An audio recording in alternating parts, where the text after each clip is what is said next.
Hello everyone, welcome back to episode 6 of Chitty Chats. Thank you so much for your continued support and your feedback and your love and your energy is fabulous, and Chitty Chats wouldn't exist without you guys and your continued support. Of course, I don't share as much as I'd like to. Life does take its toll sometimes, but it doesn't mean that I don't receive any messages, or even when I see people face to face, I get a lot of feedback, and it's just brilliant, and it's so empowering, and it really keeps me going. It really motivates me. So thank you, and I hope that you guys are enjoying the program so far. Today's episode is again centered around the theme of love, like the previous episode. However, today is going to be more on the history of Valentine's Day and a few cool little facts, as well as a few fun poems which I thought I would incorporate into this podcast just to make it a little bit more fun for you guys. So I'll begin with giving you some fun facts to do with Valentine's Day. And these are picked out of the website history.com. Actually, the ones I'll read are my personal favourites and things that I was quite surprised about. So you'll see what I mean. So the first fact that I have here is, that Valentine's Day actually has some pretty dark roots. Historians actually believe that Valentine's Day was an event that occurred back in ancient Rome as a pagan fertility festival called Lupercalia, with the celebration dedicated to Faunus, who was the Roman god of agriculture, and also Roman founders Romulus and Remus. So according to history.com, the day was celebrated with activities which included sacrificing animals and whipping women with animal skins until they bled, which was to signify their fertility. So I don't know about you guys, but I much prefer Valentine's Day today, even as a singleton. The second fact here is that in the 1300s is when Valentine's Day became an official holiday associated with love and romance. So the holiday was Christianized. That means no more animal sacrifices. Phew.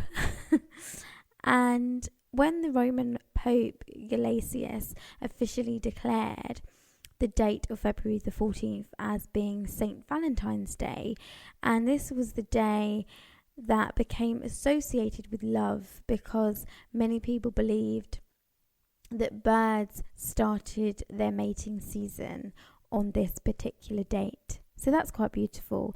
I love the sound of chirping birds, I have to say, and it really does evoke happiness from within. I know that's a bit soppy, but it's so true. And of course today, Valentine's Day is very much different. It's very much more commercialised. And the reason it is so commercialised actually derives from the 17th century, when people began to exchange cards and handwrite letters to both their lovers and their friends.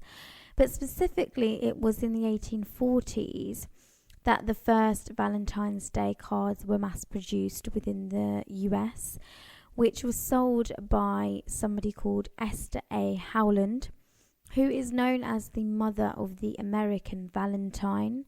And Howland is credited with commercializing Valentine's Day cards in America, and she's remembered for her elaborate crafty cards made with lace and ribbons. Very saucy.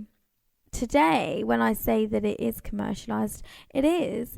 And actually in 2018, £650 £650. £650 million was generated just by Valentine's Day alone in 2018, which was up a astonishing 25% since 2015. That's 3 years.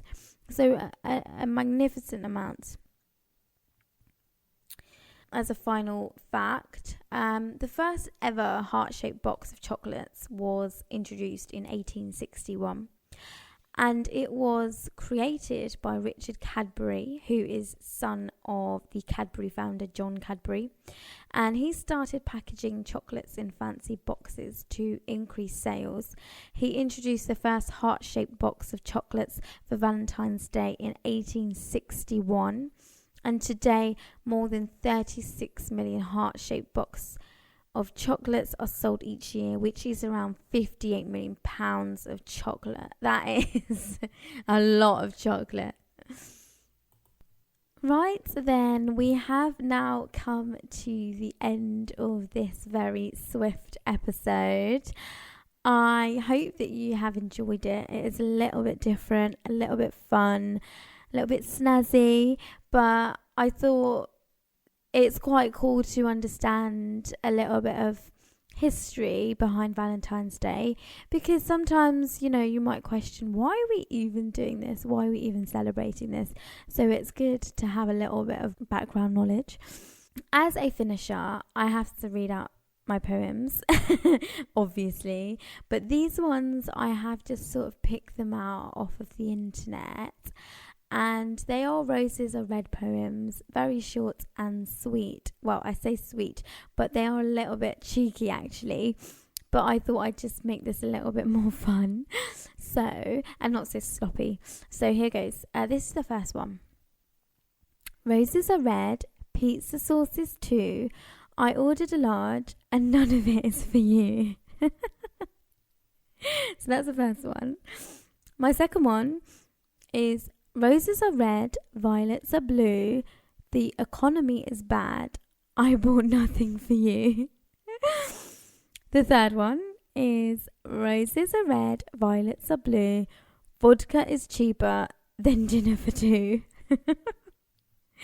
And number 4 is roses are red. I hope you are well.